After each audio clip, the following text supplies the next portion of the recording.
నిరీక్షణ prayer house మరియు centre సంఘముల తరపున ప్రభు పేరిట మీ అందరికీ నా హృదయపూర్వకమైన వందనములు. ఈరోజు దేవుని వాగ్దానం యెషయా గ్రంథం 51వ అధ్యాయం 12వ వచనం. నేనే మిమ్మను ఓదార్చువాడను.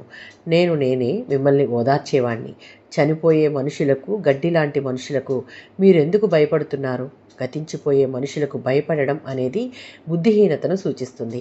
శాశ్వత కాలం నిలిచి ఉండే యెహోవాకు భయపడే వారంగా ఉంటే ఆయనే మనలను లక్ష్యపెట్టి మనలను అన్ని విషయాలలో వెన్నంటి ఉండి ఓదార్చువాడు ఆయన.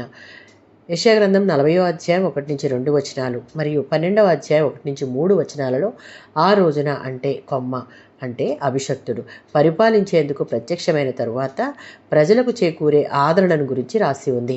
అక్కడలాగా ఇక్కడ ఆదరణకు కారణం రక్షణ అనుభవించడం, దేవుని కోపం తొలగిపోవడం, దేవుని నుండి లభించే నిజమైన ఆదరణ, ఆయనిచ్చే క్షమాపణ, ఓదార్పు ఆయన సన్నిధిలో మనం గడిపే అనుభవంతోనే ముడిపడి ఉంది అన్నది ప్రతి విశ్వాసి జ్ఞాపకం ఉంచుకోవాలి. 118వ సంకీర్తన 6వ చరణం. యెహోవా దేవునిలో ఆశ్రయం పొందే వారి పక్షంగా ఆయన ఉంటాడు. వారికి సహాయం చేయడానికి, వారిని బలపరచడానికి, ఓదార్చడానికి ఆయన వారితో ఉంటాడు. 2 కొరింథీయులకు రాసిన పత్రిక 11వ అధ్యాయం 3-4 వచనాలలో దేవుని స్వభావం గురించి పౌలు తన కష్టాలు, బాధల ద్వారా మరింత బాగా నేర్చుకున్న సత్యాన్ని మనకు ఇక్కడ తెలియజేస్తూ ఉన్నాడు. మనం కలిగి ఉన్న దేవుడు కరుణామయుడు.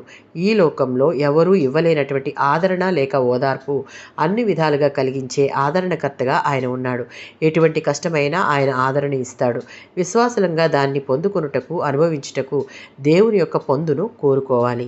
పౌలు ఏ విధంగా తాను దేవుని నుండి పొందుకున్న ఆదరణను ఇతరులకు ఆదరించగలిగాడో విశ్వాసంగా మనం కూడా అలా అవసరతలో ఉన్న వారిని ఆదరించుటకు, ఓదార్చుటకు, చేతనైన సహాయం చేయుటకు ముందుండడం అనేది క్రీస్తుని కలిగిన వారి యొక్క లక్షణం. ఆమేన్.